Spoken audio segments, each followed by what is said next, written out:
নমস্কার দাদুরা, বাংলাদেশের সুপারস্টার সাকিব খান এই ঈদে তার নতুন সিনেমা রিলিজ হতে চলেছে রাজকুমার। দাদুরা, আপনারা কি জানেন সাকিব খানের এই সিনেমা তার জীবনের কততম সিনেমা? না জেনে থাকলে ভিডিওটা A to Z দেখতে থাকেন। বলতে চাও সরাসরি বলো।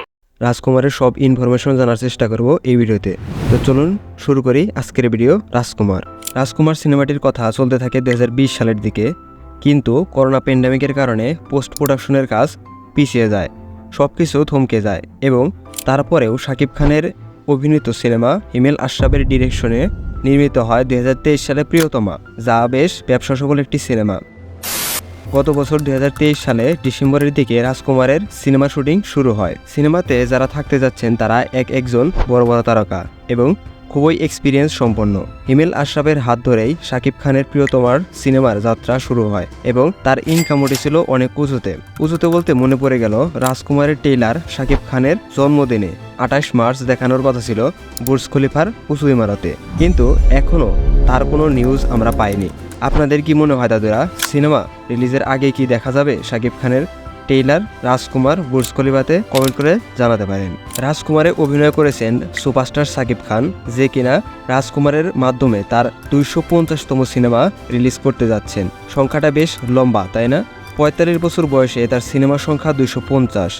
আপনি যদি সাউথ ইন্ডাস্ট্রির অভিনেতা রজনীকান্তের কথাই ধরেন, তাহলে দেখতে পারবেন তার বয়স 73 বছর এবং তার সিনেমার সংখ্যা 170টির মতো। তাহলে ভাবুন কত সিনেমাতে সাকিব খানের নাম জুড়ে আছে। অন্যদিকে রাজকুমার অভিনেত্রী হিসেবে আছেন হলিউডের অভিনয়কারী Courtney Coffey, Mary Catherine Massey. Courtney Coffey Shakib খানকে বাংলাদেশি টম ক্রুজ বলে সম্বোধনও করেছেন। সিনেমাটির জন্য শুটিং স্পট বাছাই করা হয় বেশ কয়েকটি জায়গায়, তার মধ্যে আছে ঢাকা, পাবনা, কুষ্টিয়া, মানিকগঞ্জ, গাজীপুর, ইন্ডিয়া এবং আমেরিকাতে। আরও ইন্টারেস্টিং বিষয় হচ্ছে যেখানে হলিউড খ্যাত সিনেমা যেমন Home Alone, John Wick 2, Spiderman এর শুটিংগুলো করা হয়েছে, হিমেল আশরাফ তার সিনেমার রাজকুমারের জন্য সেই জায়গাগুলো চয়েস করেছেন। রাজকুমার সিনেমাতে অ্যাকশন সিনের জন্য 3 মিনিটের ভিডিওর জন্য খরচ করা হয়েছে 70 লাখ টাকা। ব্যাপারটা নিউজ রিপোর্ট করা হলেও সিনেমাতে কেমন কাজ হলো সেটাই দেখার। সিনেমাটি প্রযোজনা করবেন ভার্চুটাইল মিডিয়া। ইউটিউব চ্যানেলে এখন পর্যন্ত রাজকুমারের সিনেমার অফিসিয়ালিভাবে 3টা সং বা গান রিলিজ করা হয়েছে। গানগুলোর নাম হলো বরবাদ, আমি একাই রাজকুমার, আর 3 নাম্বারটা হলো রাজকুমার। গানগুলোর মধ্যে রাজকুমার গানটা পার্সোনালিভাবে ভালো লেগেছে।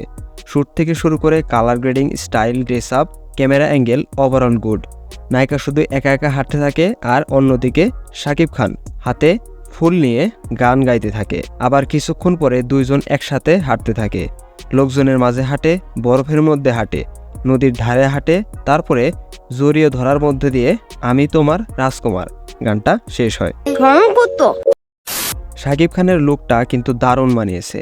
চ্যাংরাকালে যেমনটা লুক ছিল তেমন, চুলগুলো একটু লম্বা, ক্লিন শেপ, সিমসাম একটা চেহারা।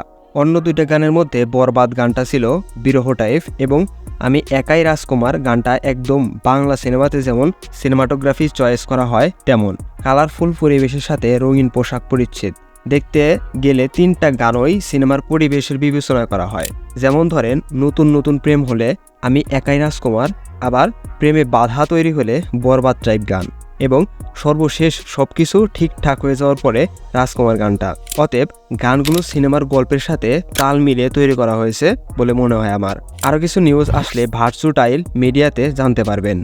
আগামী 10ই এপ্রিল 2024 সালে সিনেমাটি হলে মুক্তি পাওয়ার কথা আছে। সিনেমাতে ড্রামা, অ্যাকশন এবং রোম্যান্স সবাই দেখতে পারবেন। এখন শুধু অপেক্ষা সিনেমার। প্রিয়তমার মতো কি রাজকুমারও সবার মন জয় করতে পারবে? সেটাই জানতে হলে 10ই এপ্রিল পর্যন্ত ওয়েট করতে হবে। তো দাদুরা, আজকের রাজকুমার ভিডিও এই পর্যন্তই। যদি ভালো লেগে থাকে তাহলে লাইক, কমেন্ট, শেয়ার করে দিবেন।